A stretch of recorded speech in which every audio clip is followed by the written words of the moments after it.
The Lord be with you. And with your spirit. A reading from the Holy Gospel according to John. Glory to you, Lord.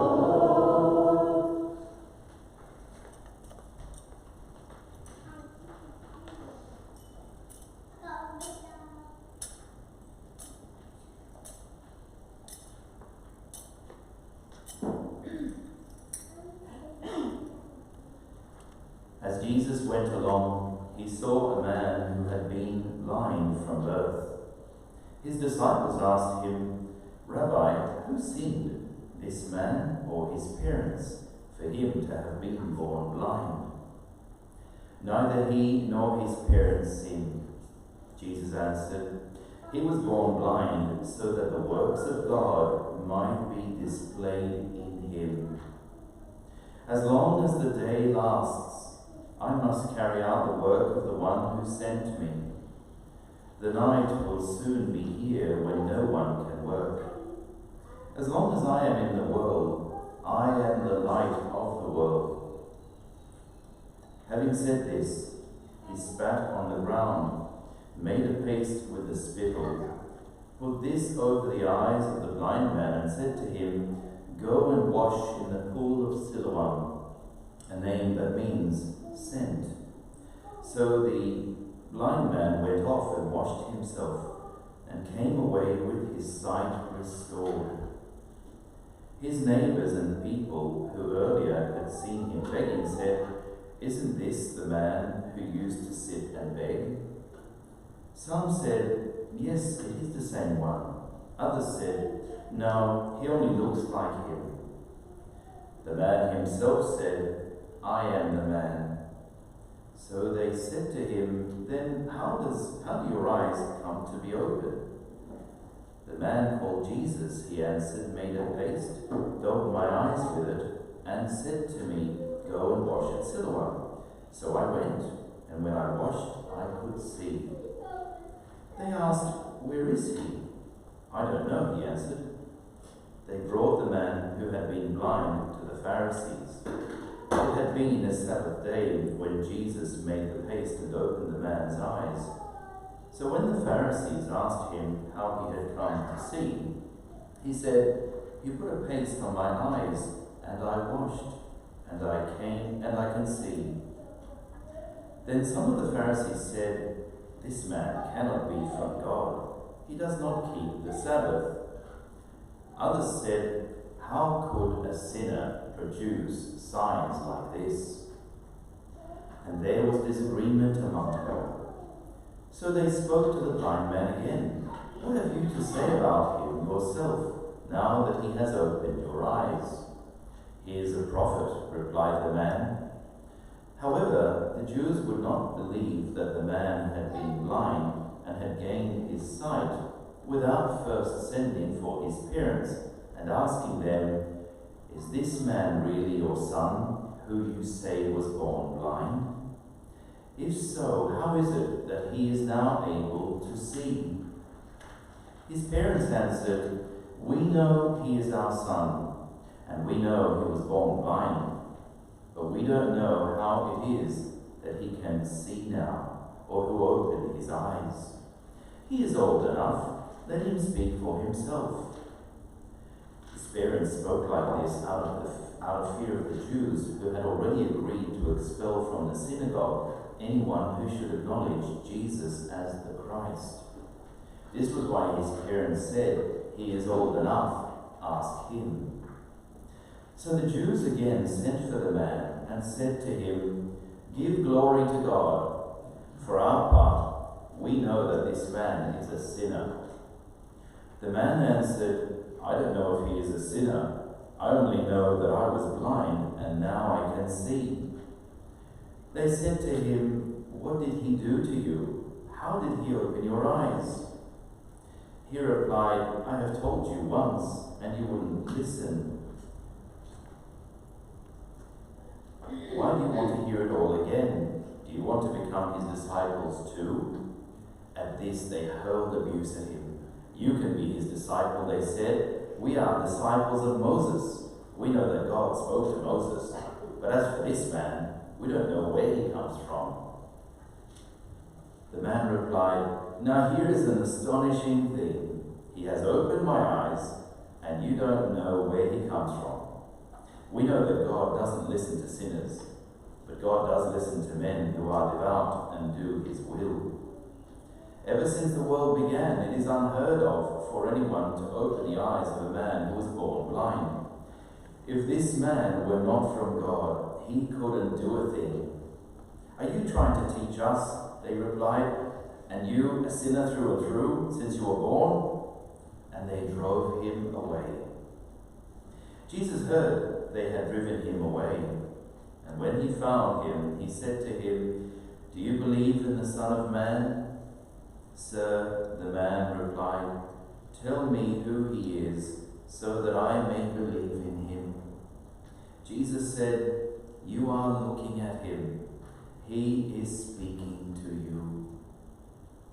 The man said, "Lord, I believe," and worshipped him. Jesus said, "It is for judgment that I have come into this world, so that those without sight may see, and those with sight turn blind." Hearing this, some Pharisees who were present said to him, "We are not blind, surely?" Jesus replied, "Blind? If you were, you would not be guilty. But since you say, 'We see,' your guilt remains."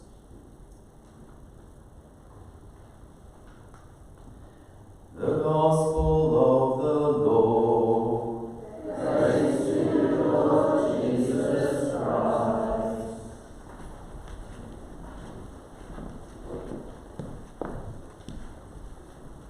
A powerful gospel.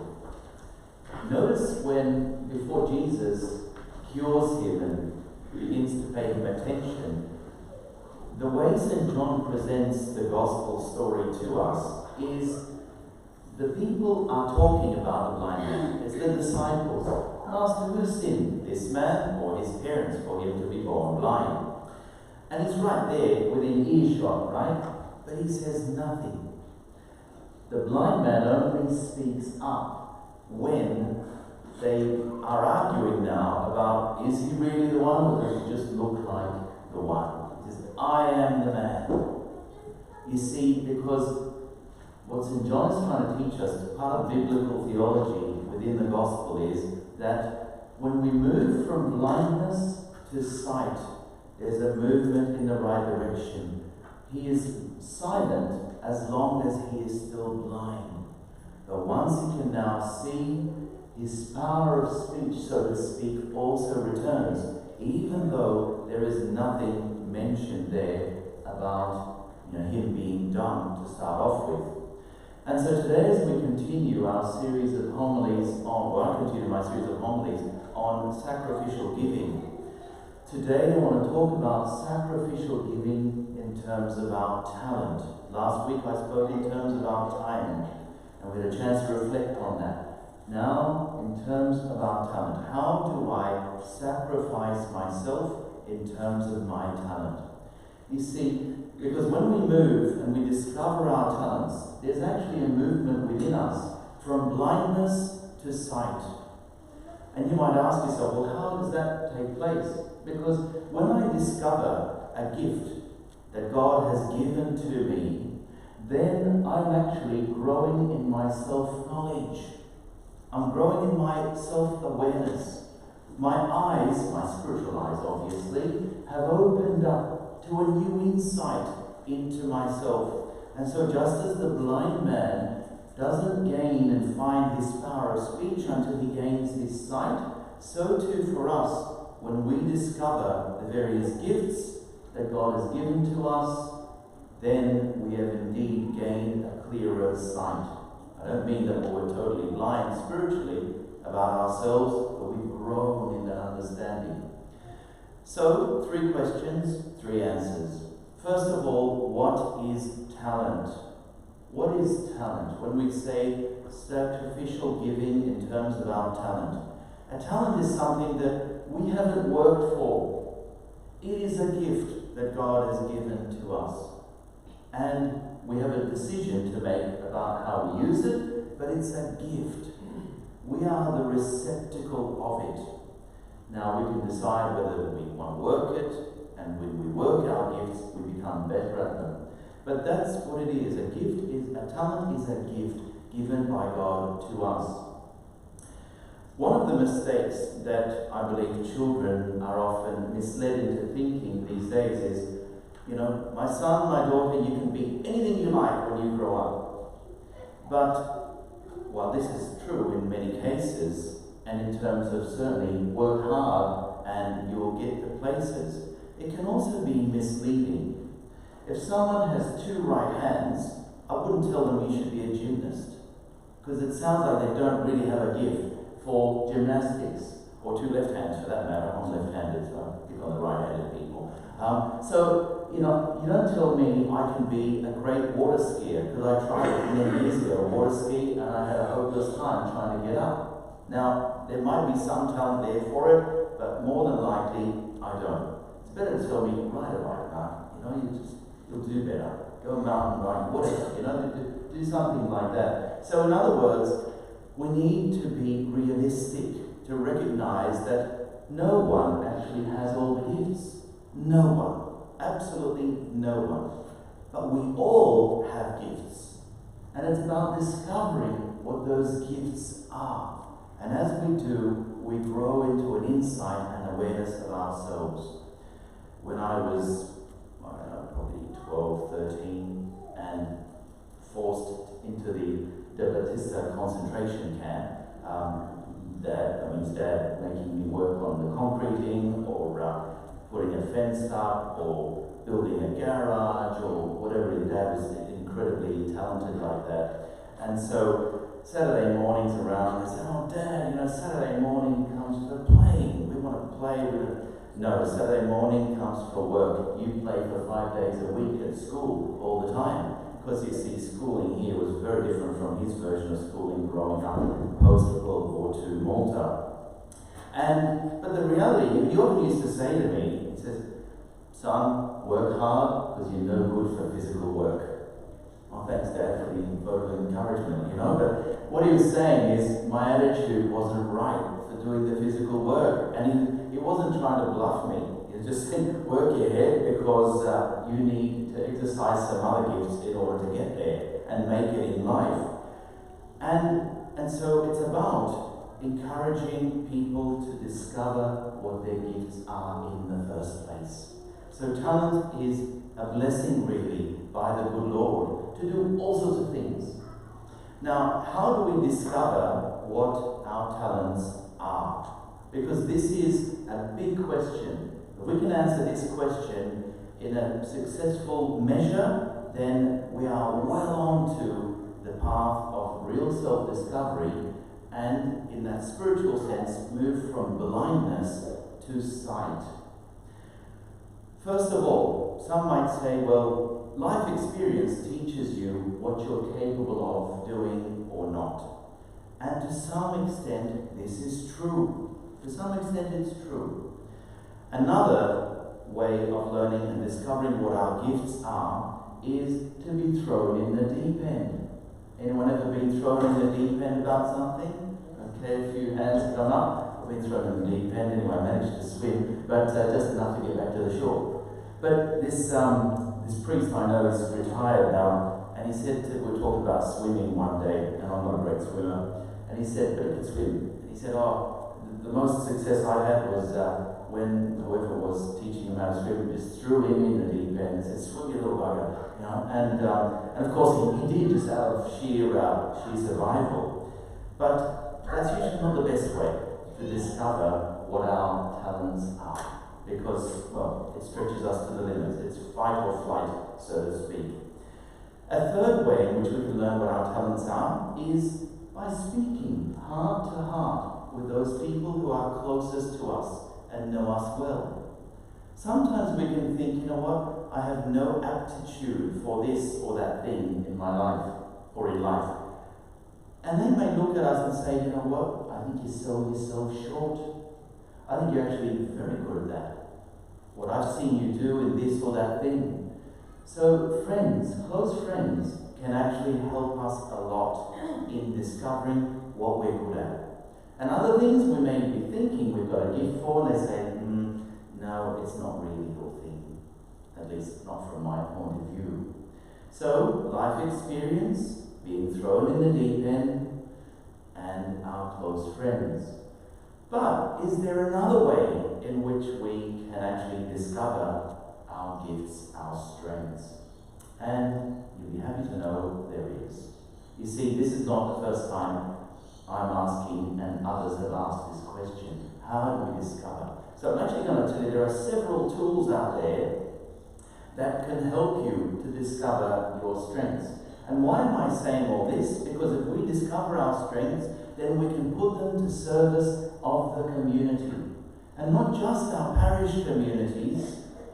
Notice I use plural because we're 3 parish communities now. But also beyond that. There is a tool, and I'm just going to pick on one, but there are several different tools out there called Clifton Strengths. And it's not because I'm doing an ad for Gallup. I don't get any money for this, by the way. But it's a very incredibly helpful tool. It will test and help you discover your top 34 strengths. And when I did it with the senior leadership team, it was a very insightful tool, and it took about 40 years to produce.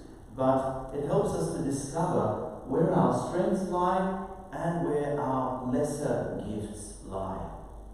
And there's a whole theory about it which seems to be pretty accurate. But when we do something like this, we often get some surprises, but we also get some good confirmations about who we are, who God has made us. And when we look at the different combinations of gifts that there are out there, it's astonishing to see that, well, it should be astonishing, not one person comes out the same as the other. Everyone in front of me here has some gifts. Some more, some less. But all of you have gifts. All of you have strengths. But none of you are the same as the other. You see, now why is this so important for parish life? Because when you see behind me, principle number 7 of divine renovation, or come and see, go and make, the bishop's vision, it says strengths-based ministry. Strengths-based ministry. Now, how does ministry or jobs, in inverted commas, often get allocated within the parish context? Someone puts their hand up and they say, I want to volunteer for something. Oh, yeah, I need someone to greet people at the door. I need an extra help with the counters. I could do with some help at acolyting or serving at the altar, or some help mowing lawns. Now, okay, that's all well and good. But someone puts their hand up and says, I want to help. And I need help with counting the money. Say, great. But this person has a bad problem with lack of concentration. But they're full of enthusiasm, cheerful, bubbly personality. Wouldn't they fit better by putting them as a greeter who welcomes people to Mass, is happy to see them? Great, what sort of week have you had? It's wonderful to have you here, rather than counting with someone and can't concentrate, too busy having a good time with the other person, and then the count ends up being $300, well, more than we really have, just for argument's sake. In other words, people need to be placed in accordance with their strengths. So put a square peg in a square hole, not a round hole. St. Thomas, there's also another reason why discovering our strengths and exercising them actually is good for us. St. Thomas Aquinas says that a man is happiest when he is exercising his gifts. Hear that again. A man is happiest, a woman is happiest when he or she exercises his or her gifts. Why? Because when we are exercising our gifts, That's an area of strength. We're capable of doing that particular thing. It comes to us effortlessly. We don't have to work hard to get there. We do it blindfolded. And some will praise us and think, oh, you're so good at that. To us, it's I'm just doing what I can. Because the reality is, you have a strength for it. It's a gift God's given to you. And when you do something and you are successful at it, then that brings you joy.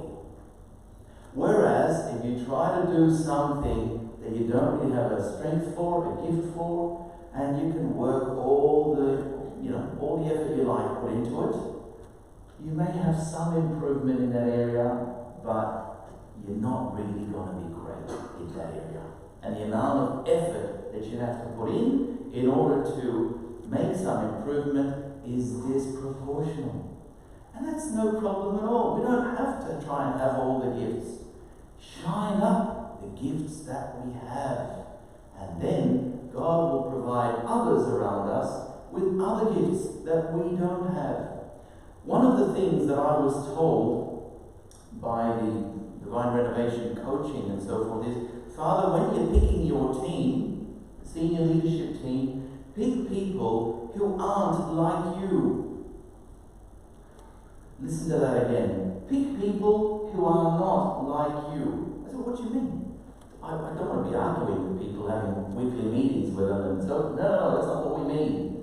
It means pick people who have different gifts to yourself, so they make up what you are lacking. I'm not lacking anything. How dare you suggest that? That was a joke, by the way. You can laugh because we're all lacking something. But you see, when the team is balanced, the voices help one another. And that's what the community of the parish is meant to be like. So, I invite you all to shine up the gifts that you have. And also, we desire to take that step to discover what other gifts may also be there. And if you are interested in taking this Clifton Strengths Finder, I'm happy to help you with that. In fact, just contact the parish office and I'll work out something to help you.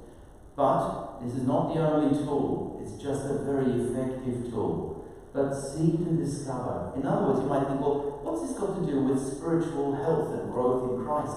It's got everything to do. You see, because God didn't just make us souls.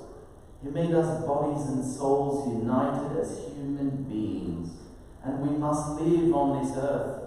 And by discovering our gifts and put them at the service of others, these gifts would also be something that ideally we would earn a living from. But when we use our gifts and sacrifice ourselves for the service of the community, that is self-sacrificing love. Our Lord could have ignored this man who was born blind. But he says, neither him nor his parents sinned. This man was born blind so that God may be glorified. And when we discover new gifts and put them at the service of the community, what do you think is going to happen? God is going to be glorified because we are helping to serve our neighbour. And God delights when we do that. So we have a choice today. We have a choice. Do I seek to grow in my own knowledge of my gifts? Or do I perhaps make an excuse? Well, you know what? I'm too old to learn more about myself. You're never too old until you close your eyes for the last time. We can all keep growing. And we can all keep discovering things in ourselves. But when we discover our gifts, the choice is this. Am I going to use them to serve my neighbour, to serve my community? And there are lots of things in which we can all serve our community. Or am I going to just keep them for myself and use them only when it suits me?